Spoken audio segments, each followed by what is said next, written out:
टॅरिफबाबत American supreme कोर्टाचा निर्णय अपमानजनक, माझा प्लॅन बी तयार. अमेरिकेचे राष्ट्राध्यक्ष डोनाल्ड ट्रम्प यांचा इशारा. जागतिक व्यापारामध्ये मोठी खळबळ. विलिनीकरणानंतर भुजबळ राज्यसभेवर जाणार होते. अजित पवारांनी स्वतः आम्हाला याबाबत सांगितलं होतं. अमोल कोल्हेंचा गौप्यस्फोट. छगन भुजबळांची अनेक वर्षांपासून दिल्लीमध्ये जायची इच्छा. ज्येष्ठांसाठी राज्यसभा योग्य सदन. अमोल कोल्हेंच्या गौप्यस्फोटानंतर संजय राऊतांचं वक्तव्य. राज्यसभा निवडणुकीच्या 7 पैकी 6 जागा महायुतीच्या येतील. 1 जागा विरोधकांना, ती जागा कोणी घ्यायची याबाबत ते ठरवतील. मुख्यमंत्री फडणवीसांची प्रतिक्रिया. राज्यसभेसाठी शरद पवार इच्छुक, त्यांच्या आणि पक्षाच्या भूमिकेवर निर्णय होणार. संजय राऊतांची प्रतिक्रिया. तर प्रियांका चतुर्वेदी राज्यसभेवर जाऊ नयेत यासाठी राऊत प्रयत्नशील. नवनाथ बन यांचा इशारा. एकमेकास सहाय्य करू, अवघे धरू सुपंथ हा मंत्र आघाडीनं जोपासण्याची गरज. राज्यसभेवरील जागेवरून काँग्रेसच्या हर्षवर्धन सपकाळांचं वक्तव्य. राज्यसभेच्या एका जागेसाठी काँग्रेस आग्रही. ही जागा शिवसेनेचीच. राज्यसभेच्या जागेवरून आदित्य ठाकरे ठाम. तर काँग्रेससोबत कोणतीही चर्चा झाली नाही. आदित्य ठाकरेंची स्पष्टोक्ती. प्रत्येक गोष्टीला एक्सपायरी डेट असते. सत्तेमध्ये असणारा नाही एक्सपायरी डेट. काँग्रेससारखीच यांचीही परिस्थिती होणार. काँग्रेसचा दाखला देत राज ठाकरेंचा सत्ताधाऱ्यांना इशारा. ठाकरेंच्या शिवसेनेतून स्वीकृत नगरसेवकांसाठी 3 नावांवर शिक्कामोर्तब. साईनाथ दुर्गे, माधुरी मांजरेकर आणि कैलास पाठक यांचं नाव फायनल. उद्धव ठाकरेंनी मनसेला स्वीकृत नगरसेवक पद देणं टाळलं.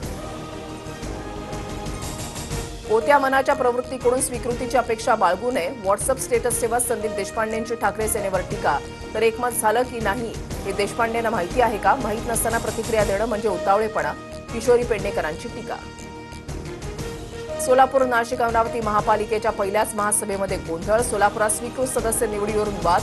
नाशिकमध्ये बडगुजर, शहाण्यांमध्ये खडाजंगी. तर अमरावतीमध्ये पहिल्याच आमसभेत बत्तीगुल. दिल्लीमधल्या एआय समिटमध्ये युवक काँग्रेसचं शर्ट काढून आंदोलन. पंतप्रधान मोदींच्या विरोधात घोषणाबाजी. तर काँग्रेससाठी एआय म्हणजे अँटी इंडिया. भाजप नेत्यांचा निशाणा.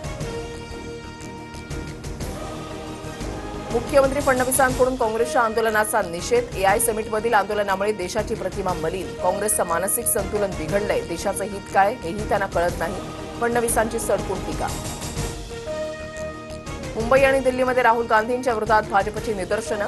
दिल्लीमध्ये राहुल गांधींच्या निवासस्थानाच्या बाहेर प्रतिकात्मक पुतळा जाळत घोषणाबाजी. काँग्रेसच्या एआय समिटमधील आंदोलनानंतर भाजप आक्रमक.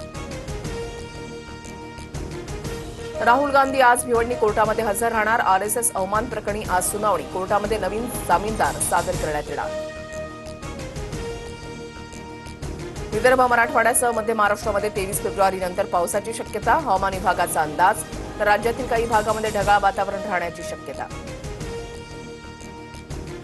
मुंबईची हवा अत्यंत खराब श्रेणीमध्ये. हवेमध्ये प्रचंड धुरक्याचं साम्राज्य. AQI थेट 344 वर गेल्यानं लोकांना मास्क लावून फिरण्याची वेळ. 25 फेब्रुवारीला मुंबई महापालिकेचा अर्थसंकल्प. पालिका आयुक्त भूषण गगराणी, स्थायी समिती अध्यक्ष प्रभाकर शिंदेंना अर्थसंकल्प सादर करणार. नाशिकच्या तपोवनमधील वृक्षतोडीला हरित लवादाचा दिलासा. 6 एप्रिलपर्यंत तपोवनमधील वृक्षतोडीवर स्थगिती.